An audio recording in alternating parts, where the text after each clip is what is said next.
अर्थ का सेंटर सन है, सन का सेंटर कोई और होगा, गैलेक्सी का सेंटर गैलेक्सी का कोई और होगा। तो इस तरह से आप देख सकते हैं कि हर चीज under the action of gravity है। अगर जमीन का हम ले ले तो जमीन के ऊपर जितनी भी चीजें हैं उनके ऊपर भी फोर्स ऑफ ग्रेविटी लग रही है। तो ऐसा कहना कि यूनिवर्स के अंदर कोई ऐसी बॉडी भी होगी जिसके ऊपर कोई भी फोर्स नहीं लग रही होगी, तो ऐसा कहना थोड़ा जो है वो सही नहीं रहेगा। अब यूनिवर्स के अंदर हर चीज के ऊपर कोई ना कोई फोर्स तो लग रही होती है, और कोई फोर्स लगे ना लगे ग्रेविटेशनल फोर्स लग रही होती है। तो इसका मतलब है कि यूनिवर्स में बगैर फोर्स के जिस बॉडी के ऊपर फोर्स ना लगे ऐसी बॉडी का रहना नामुमकिन है। तो जब हर बॉडी के ऊपर फोर्स लग रही होती है तो वहां पे हम कॉन्सेप्ट लेते हैं बैलेंस्ड और अनबैलेंस्ड फोर्स का। अब बैलेंस्ड फोर्स का मतलब क्या होता है बेटा? बैलेंस्ड फोर्स का मतलब होता है कि जब किसी भी बॉडी के ऊपर दो या दो से ज्यादा फोर्सेस लग रही हो और उन फोर्सेस का वेक्टर सम अगर जीरो हो तो हम कहेंगे कि फोर्सेस बैलेंस्ड है। जाहिर सी बात है बगैर फोर्स के तो बॉडी नहीं होगी, लेकिन बॉडी के ऊपर जितनी भी फोर्सेस लग रही है उन सब फोर्सेस का अगर वेक्टर सम या उन सब फोर्सेस का रिजल्टेंट या नेट फोर्स जीरो हो तो हम कहेंगे कि बॉडी के ऊपर बैलेंस्ड फोर्स लग रही है। तो आप कहोगे कि सम ऑफ ऑल फोर्सेस, ठीक है, sum of all forces acting on body is zero. या आप ये भी कह सकते हैं कि net force is equal to zero. तो आप इसको इस तरह से बेटा डायग्राम में भी देख सकते हैं कि सपोज करें कोई भी बॉडी इस तरह से अगर किसी भी ऑब्जेक्ट के ऊपर पड़ी है बेटा, तो ये इसका वेट होगा बेटा, ठीक है, और ये नॉर्मल रिएक्शन होगा बेटा, ठीक है। तो इस तरह से अगर आप करोगे तो इसके अंदर force net is equal to zero होगी बेटा, क्योंकि वेट और नॉर्मल रिएक्शन एक दूसरे के बराबर होते हैं। यहाँ पे आप लिख सकते हैं कि weight is equal to normal reaction. लेकिन ये बात याद रखिएगा बेटा कि नॉर्मल रिएक्शन हमेशा वेट के बराबर हो ऐसा होना जरूरी नहीं है। नॉर्मल रिएक्शन वेट से छोटा भी हो सकता है, बड़ा भी हो सकता है और इक्वल भी हो सकता है। ये कंडीशंस बाद में डिस्कस करेंगे, लेकिन याद रखिएगा कि नॉर्मल रिएक्शन हमेशा इक्वल टू वेट हो ऐसा होना जरूरी नहीं है। तो अगर आप कहते हैं कि एक हॉरिजॉन्टल सरफेस है, उसके ऊपर जब बॉडी इस तरह से रेस्ट में होती है तो उसके ऊपर भी इस तरह से आप कह सकते हैं कि नेट फोर्स जीरो है। या अगर आप इस तरह से भी कह सकते हैं कि सपोज करें कि इस तरह से एक बॉडी है, उसके ऊपर एक फोर्स इस तरफ है, एक फोर्स इस तरफ है और नॉर्मल रिएक्शन इस तरह से है और वेट इस तरह से है। तो इसके अंदर भी अगर F1 is equal to F2 है और normal reaction is equal to weight है, तो इस कंडीशन के अंदर भी नेट फोर्स क्या हो जाएगी? जीरो हो जाएगी, ठीक है। या अगर इस तरह से कोई भी बॉडी है वो इस तरह से मूव कर रही है, इस तरह से अप्लाइड फोर्स है, इसके ऊपर फोर्स अप्लाइड है और यहाँ से इसको आती है फ्रिक्शन, यहाँ पे इसके ऊपर लग रहा होता है वेट और यहाँ पे लग रहा होता है नॉर्मल रिएक्शन। अब इस कंडीशन के अंदर भी अगर वेट नॉर्मल रिएक्शन के बराबर है, फोर्स ऑफ फ्रिक्शन अगर अप्लाइड के बराबर है तो इसकी दो कंडीशंस बेटा हो सकती हैं कि नेट फोर्स तो इसकी जीरो होगी, फोर्स नेट जीरो होगी। अब इसके अंदर बॉडी रेस्ट में भी रह सकती है और अगर मूव कर रही है तो विद द यूनिफॉर्म वेलोसिटी भी मूव कर सकती है। तो नेट फोर्स जीरो जब होता है तो हम कहते हैं कि उस बॉडी के ऊपर बैलेंस्ड फोर्स लग रही है। तो बैलेंस्ड फोर्स का मकसद ही यही होता है कि बॉडी के ऊपर लगने वाली सब की सब फोर्सेस का अगर रिजल्टेंट जीरो आता है तो हम कहते हैं कि उस बॉडी की ये जो फोर्स है इस बॉडी के ऊपर नेट फोर्स जीरो है या बॉडी के ऊपर बैलेंस्ड फोर्स एक्ट कर रही है। अब बैलेंस्ड फोर्स क्या कर सकती है बेटा? बैलेंस्ड फोर्स जब बॉडी के ऊपर लगती है तो बॉडी के अंदर दो चीजें हो सकती है। बॉडी अगर रेस्ट में है तो रेस्ट में रहेगी।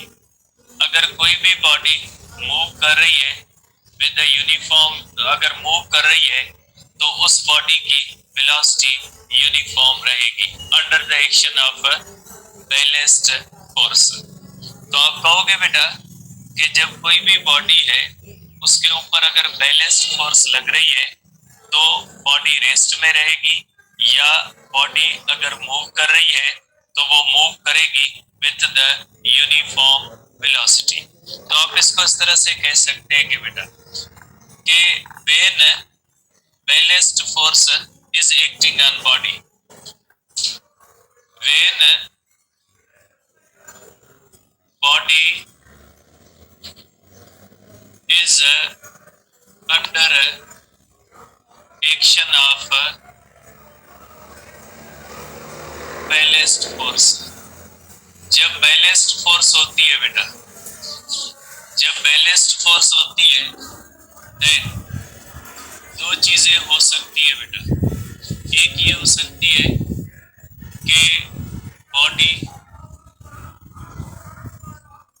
रिमेन्स एट रेस्ट, बॉडी बेटा रेस्ट में रहती है। अगर किसी भी बॉडी के ऊपर कोई भी बैलेंस्ड फोर्स लग रही है तो रेस्ट में जब बॉडी होती है तो उसके ऊपर हम कहते हैं कि इस बॉडी के ऊपर बैलेंस्ड फोर्स लग रही है, कितनी भी फोर्सेस वाले लग रही हो।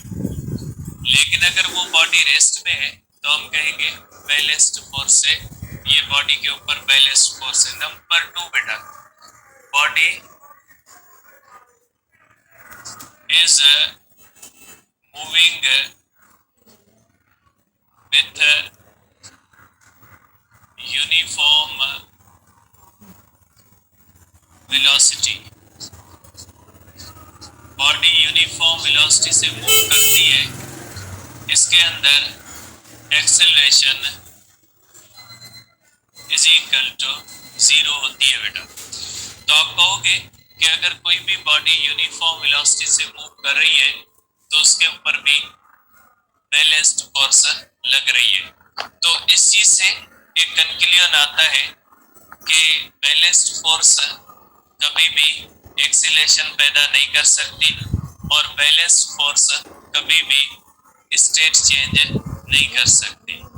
ठीक है, जब वेलोसिटी चेंज नहीं होती तो इसका मतलब है कि बैलेंस्ड फोर्स एक्सीलरेशन भी पैदा नहीं कर सकती, मोमेंटम को भी चेंज नहीं कर सकती, काइनेटिक एनर्जी को भी चेंज नहीं कर सकती। हर चीज को ये बैलेंस्ड फोर्स चेंज नहीं कर सकती। तो दो बहुत ही मेजर इसके अंदर बातें होंगी जिनको हम कंक्लूजन की सूरत में लिखते हैं कि इसका कंक्लूजन क्या होगा बेटा। इसका कंक्लूजन ये होगा कि बैलेंस्ड फोर्स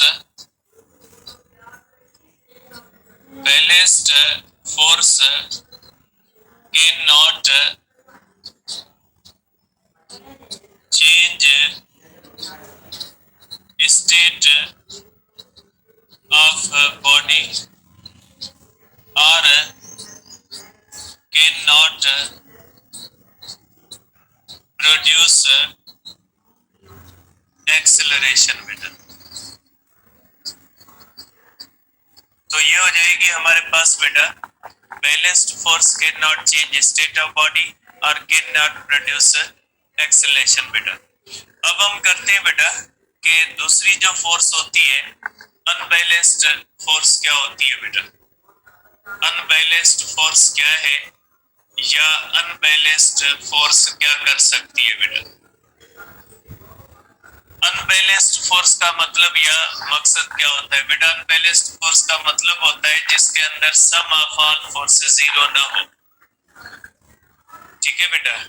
अनबैलेंस्ड फोर्सेस का मतलब होता है कि अनबैलेंस्ड फोर्सेस के अंदर कोई भी बॉडी जब अनबैलेंस्ड फोर्स के अंडर में है तो अनबैलेंस्ड फोर्स का मतलब है कि उसके ऊपर नेट फोर्स जीरो नहीं है। ठीक है, तो आप कहोगे sum of all forces, sum of all forces acting on body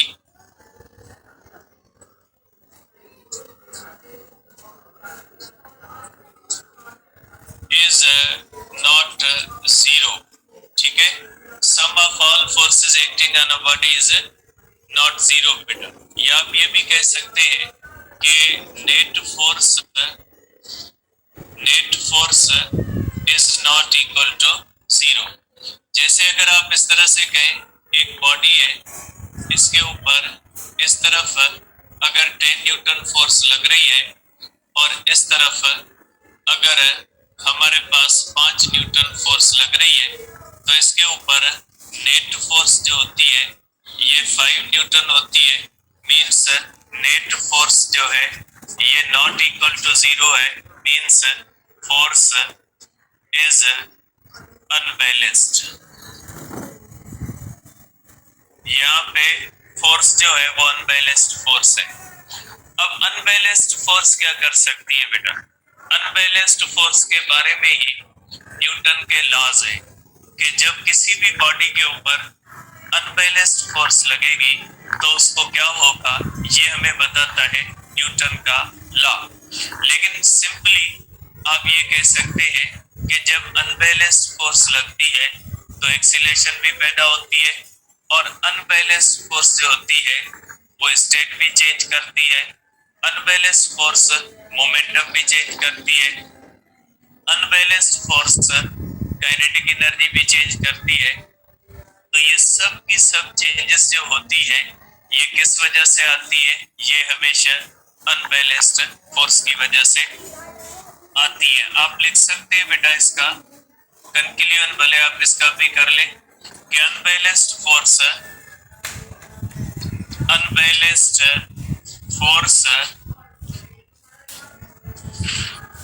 can produce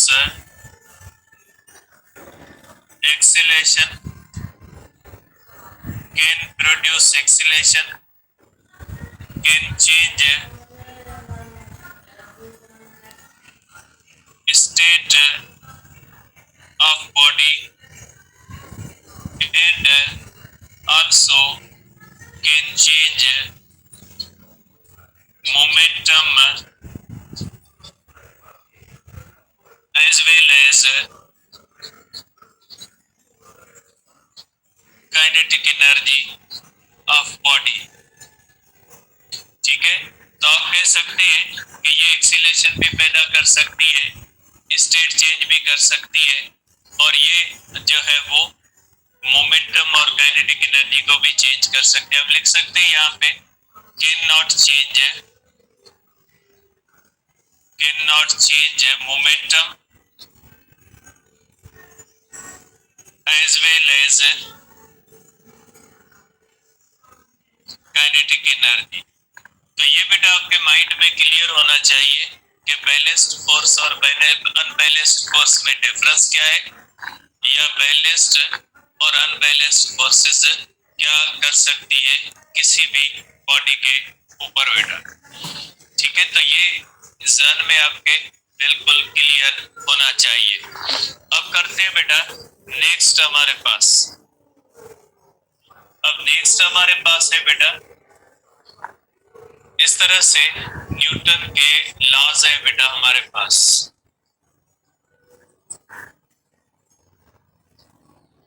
Newton's laws of motion बेटा।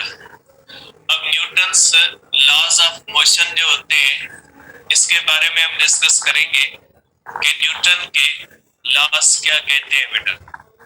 देखिए बेटा, न्यूटन के ये जो लॉज है बहुत ही सिंपल फॉर्मेट के अंदर आपके बुक के अंदर दिए गए, लेकिन ये लॉज इतने छोटे नहीं है जितने इनको करके यहाँ पे पेश किया गया है। बहरहाल आपके सिलेबस के अंदर जिस लेवल तक है वहां तक हम इसको डिस्कस करते हैं, लेकिन ये वो लॉज है जिन लॉज से ही आगे क्लू आता है स्पेशल थ्योरी ऑफ रिलेटिविटी का, या मुख्तलिफ चीजों की जो बुनियाद पड़ी है वो इन्हीं लॉज से पड़ी है। तो बेटा न्यूटन के 3 लॉज होते हैं, एक फर्स्ट लॉ ऑफ मोशन होता है, सेकंड लॉ ऑफ मोशन होता है और थर्ड लॉ ऑफ मोशन होता है। तो पहले हम डिस्कस करते हैं कि फर्स्ट लॉ ऑफ मोशन किसको कहा जाता है बेटा। ठीक है, तो हम करेंगे बेटा कि फर्स्ट लॉ ऑफ मोशन, ठीक है, फर्स्ट लॉ ऑफ मोशन है बेटा, इसको लॉ ऑफ फोर्स भी कहा जाता है, इसको लॉ ऑफ इनर्शिया भी कहा जाता है। इसको फर्स्ट लॉ ऑफ मोशन को लॉ ऑफ फोर्स भी कहते हैं और इसको आप लॉ ऑफ इनर्शिया भी कहते हैं बेटा। अब ये लॉ कहता क्या है बेटा? ये लॉ कहता है कि जब किसी भी बॉडी के ऊपर अनबैलेंस्ड फोर्स लगाओगे तो उस बॉडी के अंदर एक्सीलरेशन पैदा होगी, और वो जो एक्सीलरेशन पैदा होगी वो हमेशा उस डायरेक्शन के अंदर पैदा होगी जिस डायरेक्शन के अंदर फोर्स लगती है। ठीक है, पहला कॉन्सेप्ट जो देता है ये यही कॉन्सेप्ट देता है फर्स्ट लॉ ऑफ मोशन। तो फर्स्ट लॉ ऑफ मोशन की स्टेटमेंट आप इस तरह से कह सकते हैं कि when unbalanced force acts on a body, then acceleration is produced in the direction of force। कि जब किसी भी बॉडी के ऊपर अनबैलेंस्ड फोर्स लगती है तो अनबैलेंस्ड फोर्स लगने की वजह से उस बॉडी के अंदर एक्सीलरेशन भी पैदा होती है और acceleration in the direction of force भी पैदा होती है बेटा। आप ये कह सकते हैं कि बेटा कि इसकी स्टेटमेंट ये होती है बेटा, इसकी स्टेटमेंट ये होती है बेटा कि व्हेन अनबैलेंस्ड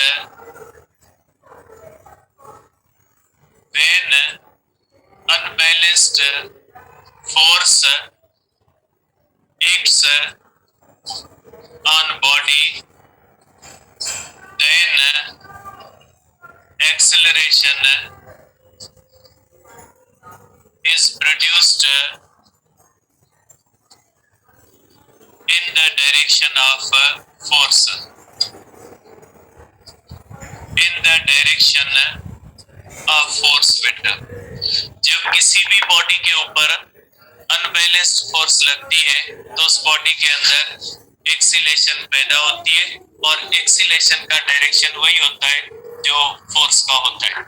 इसके अंदर आप ये भी कह सकते हैं कि acceleration is produced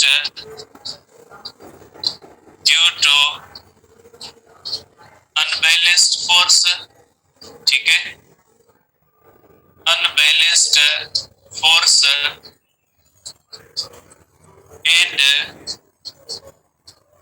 it is proportional to force या parallel to force होती है।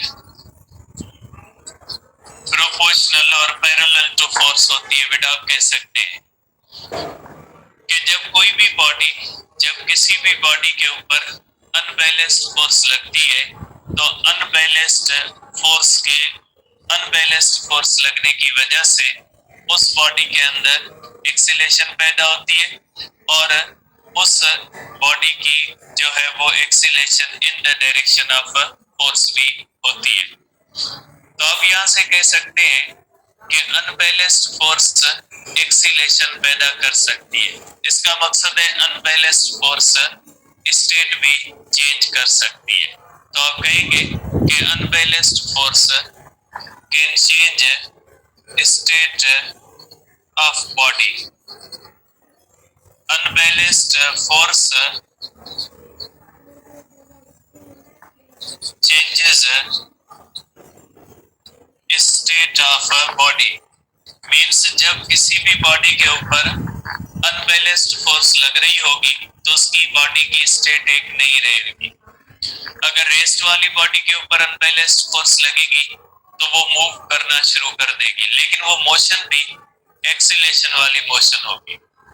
अगर कोई भी बॉडी यूनिफॉर्म वेलोसिटी से मूव कर रही है और उसकी वेलोसिटी और फोर्स का डायरेक्शन अगर सेम होगा तो एक्सीलेशन पैदा होगी, वेलोसिटी का मैग्नीट्यूड बढ़ेगा। और अगर वेलोसिटी के और फोर्स के दरमियान डायरेक्शन अपोजिट होगा तो फिर उस बॉडी के अंदर डिसेलरेशन पैदा होगी। तो मीन्स जब किसी भी बॉडी के ऊपर अनबैलेंस्ड फोर्स लगेगी तो उस बॉडी की तीन चीजें हो सकती है। अगर वो रेस्ट में है तो वो मूव करना शुरू कर देगी विद एक्सीलेशन। अगर वो मूव कर रही है विद यूनिफॉर्म वेलोसिटी तो वो एक्सीलेट भी कर सकती है और डिसेलरेट भी कर सकती है। तो आप कह सकते हैं कि if unbalanced force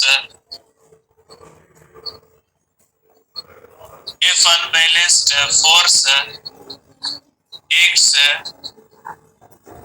on body at rest, then body starts moving with acceleration in the direction of force। ठीक है, डायरेक्शन ऑफ फोर्स पे। दूसरी बात कि if unbalanced force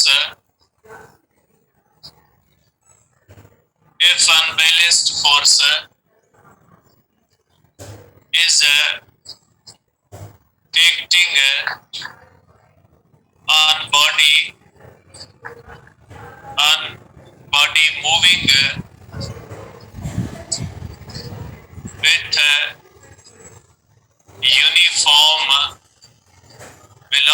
with uniform velocity, then acceleration is produced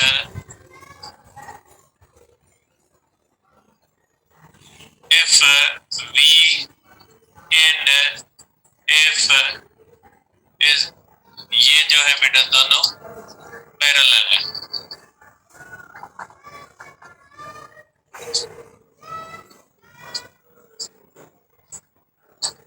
बेटा अगर if unbalanced force है बेटा कि अगर अनबैलेंस्ड फोर्स है is acting on body moving with uniform velocity, then acceleration is produced if v and f are parallel, means same direction में बेटा। अगर कोई भी बॉडी है वो इस तरह से जा रही है, वेलोसिटी का डायरेक्शन भी यही है, फोर्स का डायरेक्शन भी यही है। इस तरह भी हो सकता है, वेलोसिटी का भी यही है और फोर्स का भी यही है। तो एक्सीलेशन बेटा पैदा होती है, या इस तरह से होता है कि अगर कोई भी बॉडी है बेटा, वेलोसिटी का डायरेक्शन इस तरह से, फोर्स का डायरेक्शन अगर इस तरह से, तो फोर्स के एक्स डायरेक्शन इसी तरह से होता है। अगर कोई भी बॉडी इस तरफ जा रही है बेटा वेलोसिटी से और फोर्स इस तरह से लग रही है बेटा, तो इसके अंदर भी बेटा एफ एक्स का डायरेक्शन जो होता है वो वेलोसिटी के अंदर होता है। तो इन सब कंडीशंस के अंदर जो है वो आप कह सकते हैं कि एक्सीलेशन पैदा हो रही है बेटा। ठीक है, तो आप इस सेंस में आप कहोगे कि किसी भी तरह से जब फोर्स की डायरेक्शन या फोर्स के कंपोनेंट की डायरेक्शन वेलोसिटी के डायरेक्शन से पैरेलल होगी तो उसके अंदर एक्सीलेशन पैदा होती है। If unbalanced force if unbalanced force acts on body moving with uniform velocity,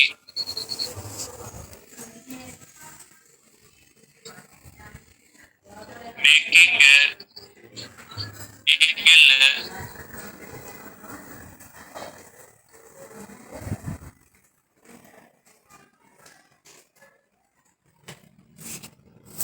if unbalanced force acts on a body moving with uniform velocity such that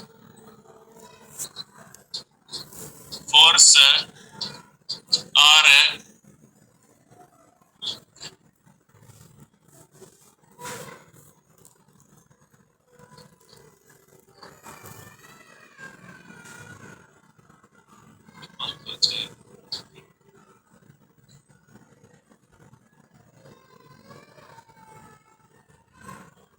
ठीक है, such that force or component of force is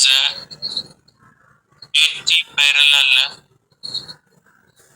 to velocity, then deceleration is produced.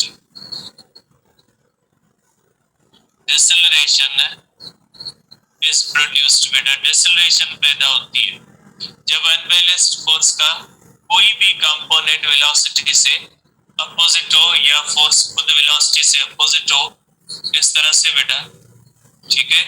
या अगर कोई भी body है, velocity इस तरह से है और फोर्स अगर इस तरह से लग रही है और फोर्स का कोई भी कंपोनेंट इस तरह से अपोजिट डायरेक्शन के अंदर है, तो इस तरह से क्या पैदा होता है, डिसेलरेशन पैदा होती है।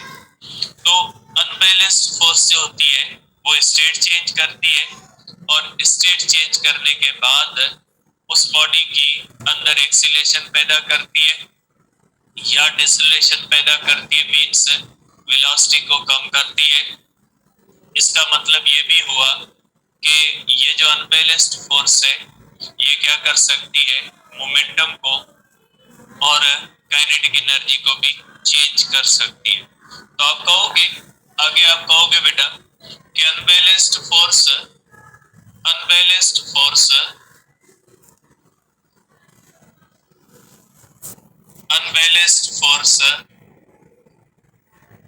Can change velocity, kinetic energy and momentum of body बेटा, ठीक है। तो अनबैलेंस जो होती है फोर्स बेटा, काइनेटिक एनर्जी को, वेलोसिटी को और इनको बेटा चेंज कर सकती है। आप ये भी कह सकते हैं कि अनबैलेंस फोर्स जो होती है जब काइनेटिक एनर्जी को चेंज करती है तो अनबैलेंस्ड फोर्स बेटा वर्क कर सकती है। ये चीजें आगे डीप हो जाएगी बेटा, इनको आगे नहीं लेते इतना, तो आप इसको अनबैलेंस्ड फोर्स के बारे में कहोगे। तो ये न्यूटन के फर्स्ट लॉ की पहली बात हमने डिस्कस की है कि न्यूटन का पहला लॉ, पहली कौन सी बात है। अब न्यूटन का हर बात भी कहता है, लेकिन न्यूटन के लॉ ने ये तो कहा कि जब किसी भी बॉडी के ऊपर आप फोर्स लगाओगे अनबैलेंस्ड तो उसकी स्टेट चेंज होगी और उसके अंदर एक्सीलरेशन या डिसेलरेशन भी पैदा होगी। अब यहाँ से एक नया कॉन्सेप्ट आता है कि जब न्यूटन का लॉ कहता है कि अनबैलेंस्ड फोर्स किसी भी बॉडी की स्टेट चेंज कर सकती है और एक्सीलरेशन पैदा करती है, तो जब हम किसी भी बॉडी की स्टेट चेंज करना चाहते हैं तो बड़ी बॉडी जो होती है जिसका मास ज्यादा होता है उसकी स्टेट चेंज करने के लिए ज्यादा फोर्स लगानी पड़ती है, और अगर कोई भी बॉडी है जिसका मास कम होता है उसकी स्टेट चेंज करने के लिए कम फोर्स लगानी पड़ती है। जैसे अगर एक बिल्डोजर है वो खड़ा है, हम उसको रेस्ट से मूव करवाना चाहते हैं, तो बिल्डोजर का मास बहुत बड़ा है, इसलिए उसके ऊपर ज्यादा फोर्स लगेगी, तब जाके उसकी स्टेट चेंज होगी। और अगर कोई छोटी बॉडी है, जैसे बाल है, बाल के ऊपर जब हम फोर्स लगाएंगे तो उसकी स्टेट चेंज करने के लिए हमें कम फोर्स लगानी पड़ेगी। तो न्यूटन का पहला लॉ न सिर्फ ये कहता है कि अनबैलेंस्ड फोर्स से स्टेट चेंज होगी, बल्कि आपको ये भी बताता है कि किस बॉडी के ऊपर कितनी अनबैलेंस्ड फोर्स लगानी पड़ेगी। तो न्यूटन का फर्स्ट लॉ एक बहुत ही इंपॉर्टेंट प्रॉपर्टी बताता है कि जिस बॉडी का मास ज्यादा होगा उसकी स्टेट चेंज करने के लिए आपको ज्यादा अनबैलेंस्ड फोर्स लगानी पड़ेगी।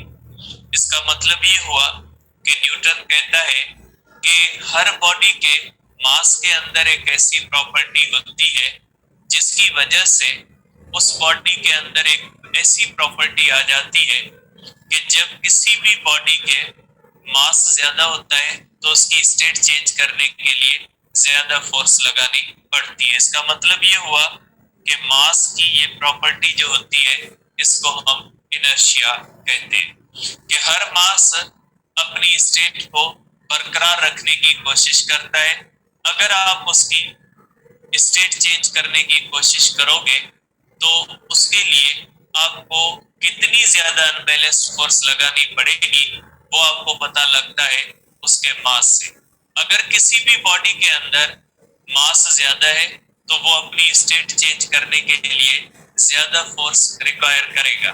अगर किसी भी बॉडी के अंदर मास कम है तो वो मास अपनी स्टेट चेंज करने के लिए कम फोर्स रिक्वायर करेगा। तो अनबैलेंस्ड फोर्स की रिक्वायरमेंट जो होगी वो किसी भी बॉडी के लिए ज्यादा होगी स्टेट चेंज करने के लिए या कम होगी, इसका पता हमें लगता है उस बॉडी के इंट्रिंसिक मास के थ्रू, कि उस बॉडी का मास कितना होता है बेटा। ठीक है, इस प्रॉपर्टी को क्या कहा जाता है? इनर्शिया। तो आप कहोगे न्यूटन ने ये भी बताया कि ऐसा नहीं है कि आप इक्वल अनबैलेंस फोर्स से हर चीज के अंदर इक्वल एक्सीलेशन पैदा करोगे, ऐसा नहीं है। हर मास के अंदर एक ऐसी प्रॉपर्टी होती है जिसको हम इनर्शिया कहते हैं।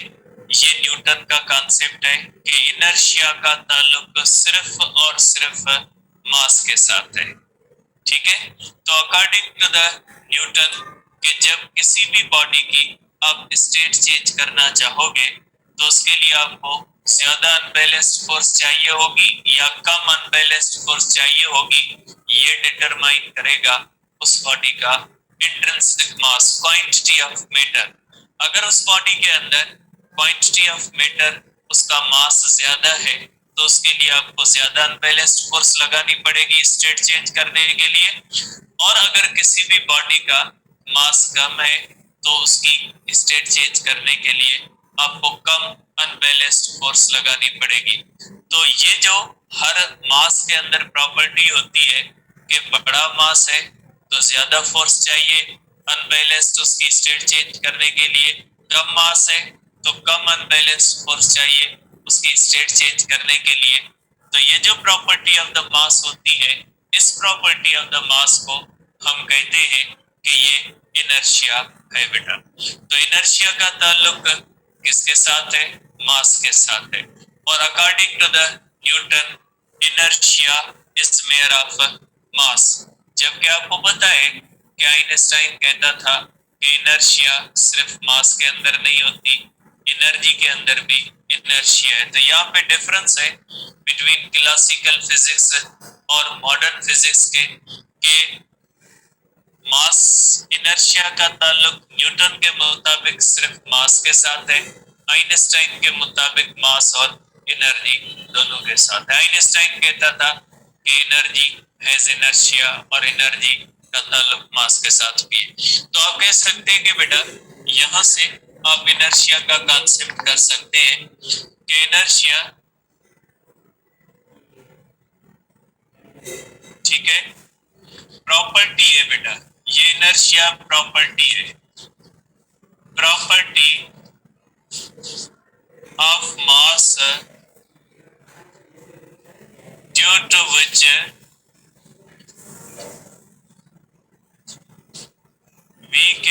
we know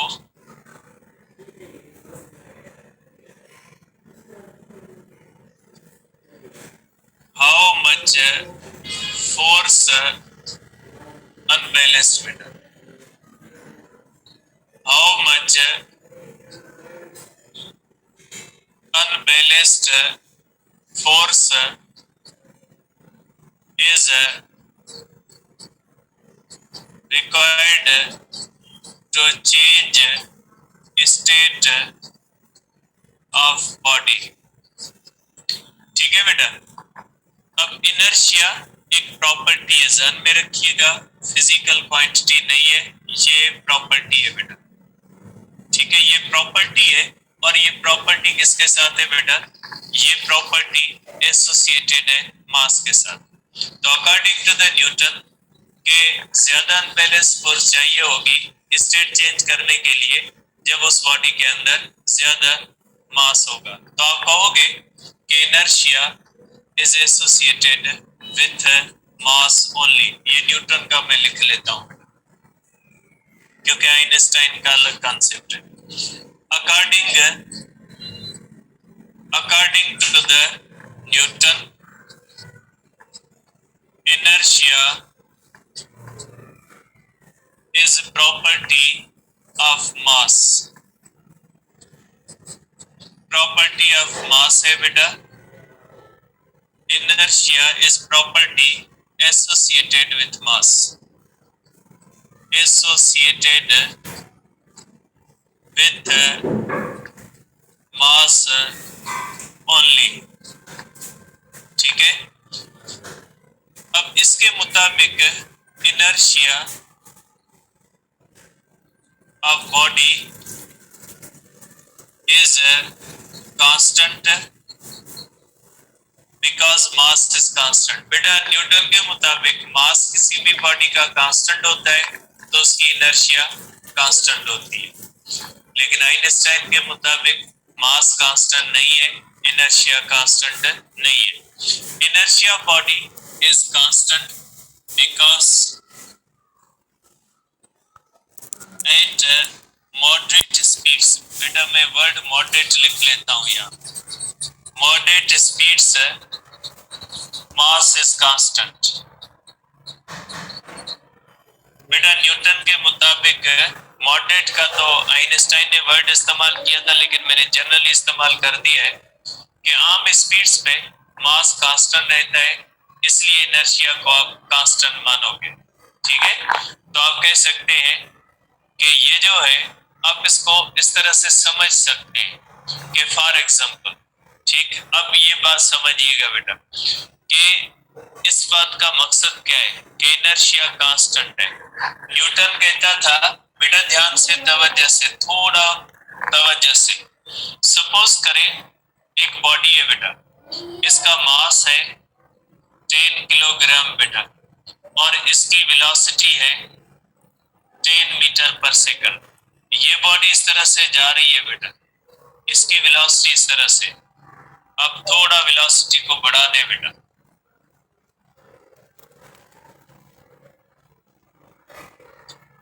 सपोज करें बेटा इस बॉडी का मास है 1 ग्राम बेटा और इसकी वेलोसिटी 1 है 10 पावर 6 मीटर पर सेकंड बेटा।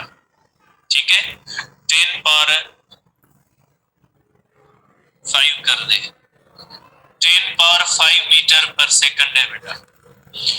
अगर इसके ऊपर आप फोर्स लगाते हो बेटा, सपोज करें इसके ऊपर आप फोर्स लगाते हो 10 पावर 3 न्यूटन बेटा। 10 पावर 3 न्यूटन लगाने के बाद सपोज करते हैं बेटा, सपोज कर लेते हैं कि बेटा इसके अंदर इसकी वेलोसिटी बढ़ के हो जाती है बेटा 10 पावर 6 मीटर पर सेकंड बेटा।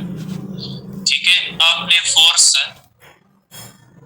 F1 लगा ले, क्योंकि फिर आप कैलकुलेशन करके भेजोगे कि बराबर नहीं आता, इसलिए मैं फोर्स की वैल्यू नहीं ले रहा। तो बेटा ये हो जाएगा कि अगर हमने फोर्स लगाई F1, ठीक है, और ये F1 है F के बराबर, और इसकी वेलोसिटी बन गई 10 पावर 6 मीटर पर सेकंड, ठीक है। अब अगर इसकी वेलोसिटी आगे हम करना चाहेंगे 10 पावर 7 मीटर पर सेकंड, बेटा यहाँ पे इसकी वेलोसिटी थी 10 पावर 5 मीटर पर सेकंड, हमने फोर्स F लगाई, इसकी वेलोसिटी हो गई 10 पावर 6 मीटर पर सेकंड, यहाँ पे हमने फोर्स लगाई F2 बेटा। अब क्या F1 और F2 बराबर होंगी या नहीं होगी, क्योंकि बॉडी की स्टेट के अंदर चेंज तो सेम आई है, 10 पावर 5 से ये 6 बना, ये 6 से 7 बना, बेटा चेंज तो सेम आई है। तो बेटा न्यूटन कहता था कि सेम फोर्स लगेगी सेम चेंज के लिए, क्योंकि वो समझता था कि मास कांस्टेंट है। न्यूटन क्या समझता था, मास कांस्टेंट है, सेम फोर्स रिक्वायर होगी सेम चेंज के लिए, मींस इनर्शिया रिमेन्स कांस्टेंट, क्योंकि इनर्शिया सेम है तभी सेम फोर्स चाहिए होगी सेम चेंज के लिए, according to the Newton. Einstein कहता था नहीं, यहाँ पे इसकी एनर्जी 10 पावर 5 के हिसाब से, यहाँ पे इसकी एनर्जी 10 पावर 6 के हिसाब से, यहाँ पे कम फोर्स लगेगी, यहाँ पे ज्यादा फोर्स लगेगी, ये फर्क। आइंस्टाइन कहता था नहीं, बॉडी की वेलोसिटी बढ़ती जाएगी, एनर्जी बढ़ती जाएगी, इनर्शिया बढ़ती जाएगी, इक्वल चेंज के लिए अनइक्वल फोर्स लगानी पड़ेगी, ये था। इसलिए मैंने यहाँ पे लिखा है inertia body constant because at moderate speed mass is constant. ये किसका है, न्यूटन का कॉन्सेप्ट है कि जब आप किसी भी बॉडी की स्टेट चेंज करोगे तो इक्वल चेंजेस के लिए इक्वल फोर्स लगानी पड़ेगी because mass remains constant. Einstein कहता नहीं, इक्वल चेंजेस के लिए अनइक्वल फोर्सेस लगानी पड़ेगी, पहले के मुकाबले में फोर्स बढ़ानी पड़ेगी नेक्स्ट इक्वल चेंज के लिए, ठीक है। तो ये यहाँ पे इस पॉइंट का मकसद ये। तो बेटा न्यूटन के मुताबिक इनर्शिया का ताल्लुक किसके साथ है, मास के साथ है। अगर किसी भी बॉडी के पास ज्यादा मास होगा तो ज्यादा इनर्शिया लगानी पड़ेगी, ज्यादा इनर्शिया होगी ज्यादा फोर्स लगानी पड़ेगी उस बॉडी की स्टेट चेंज करने के लिए। अगर एक 5 किलोग्राम की बॉडी है, एक 10 किलोग्राम की बॉडी है, दोनों रेस्ट में है, तो according to the Newton 10 kilogram body की 10 किलोग्राम बॉडी जो होती है उसको मूव करवाने के लिए ज्यादा फोर्स लगानी पड़ेगी और 5 किलोग्राम वाले को कम लगानी पड़ेगी, क्योंकि 5 किलोग्राम की इनर्शिया कम होती है, 10 किलोग्राम की इनर्शिया ज्यादा होती है। और ये इनर्शिया जो होती है ये किसके साथ एसोसिएटेड होती है, मास के साथ होती है। More mass more inertia, less mass less inertia. आप ये कह सकते हैं कि more mass more inertia, more mass more inertia, less mass less inertia, ठीक है। ज्यादा मास है ज्यादा इनर्शिया होगी, कम मास है कम इनर्शिया होगी। ये हमें कौन बताता है बेटा, ये हमें बताता है न्यूटन, ठीक है। न्यूटन के मुताबिक इनर्शिया किसी भी बॉडी की कांस्टेंट होती है और इनर्शिया रेस्ट में भी हो सकती है, मोशन के अंदर भी हो सकती है। Inertia body can possess inertia in rest as well as in motion, ठीक है। अब आप ये कह सकते हैं कि इनर्शिया का ताल्लुक रेस्ट के साथ भी है मोशन के साथ भी है, क्योंकि इनर्शिया मास की वजह से होती है, मास रेस्ट में भी होता है मोशन के अंदर भी होता है। जब कोई भी बॉडी रेस्ट में होती है तो इनर्शिया ऑफ रेस्ट कहलाती है। जब कोई भी बॉडी मोशन में होती है तो इनर्शिया ऑफ मोशन कहलाती है। तो रेस्ट की इनर्शिया रेस्ट की भी हो सकती है और इनर्शिया मोशन की भी हो सकती है, ठीक है। और इनर्शिया डायरेक्शन की भी हो सकती है। जब आप किसी भी बॉडी का डायरेक्शन चेंज करते हो तो उसके लिए भी आपको अनबैलेंस्ड फोर्स लगानी पड़ती है, क्योंकि वेलोसिटी आप चेंज करते हो डायरेक्शन में तो उसके लिए भी आपको अनबैलेंस्ड फोर्स लगानी पड़ती है। तो इनर्शिया को आप फर्दर कह सकते हैं कि कोई भी बॉडी रेस्ट में होती है, रेस्ट से मूव करवाना चाहो तो इनर्शिया ऑफ मोशन होगी। अगर कोई बॉडी मूव कर रही है उसको आप एक्सीलरेट करवाना चाहते हैं, आप डिसेलरेट करवाना चाहते हैं, उसके लिए आपको जो अनबैलेंस फोर्स चाहिए तो उसको आप कहोगे इनर्शिया ऑफ मोशन। अगर आप डायरेक्शन चेंज करना चाहते हो तो उसको कहा जाएगा कि इनर्शिया ऑफ डायरेक्शन। अब तीसरी बात आती है इससे बेटा, और तीसरी बात कौन सी आती है कि ये आती है कि न्यूटन्स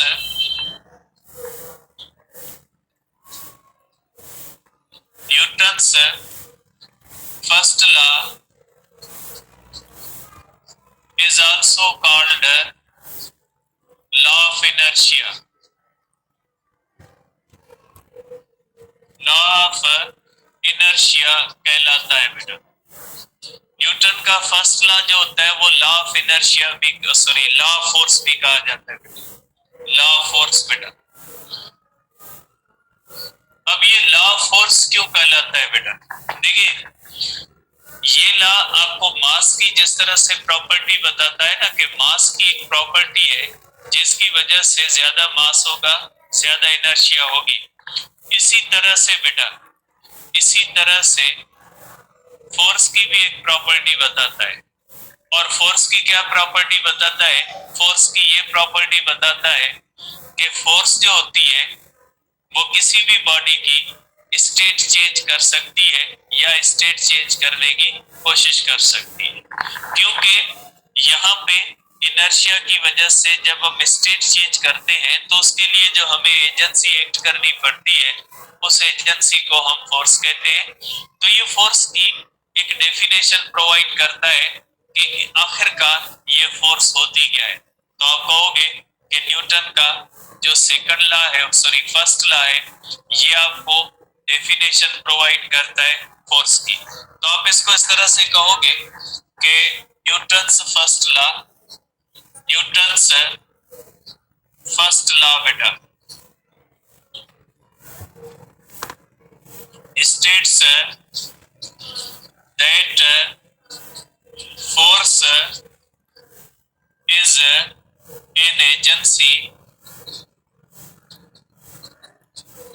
which tends, ठीक है, which changes or tends to change state of body बेटा। बेटा न्यूटन के फर्स्ट लॉ कहता है कि force is agency which changes और tends to change state of body, कि किसी भी बॉडी की स्टेट चेंज करती है या करने की कोशिश करती है। ये डेफिनेशन है बेटा, इसको हम कहते हैं qualitative definition. First law provides qualitative definition, qualitative definition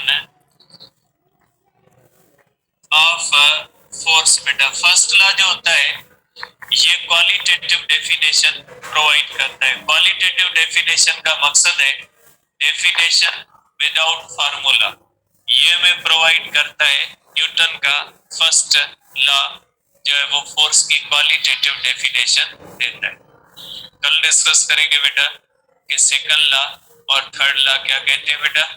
अब 10-15 मिनट आप ब्रेक करें बेटा। 8:30 बजे जो होगी वो आपकी इंटर की क्लास होगी लेजर की बेटा। हाफ इंट्री वाले लेफ्ट कर सकते।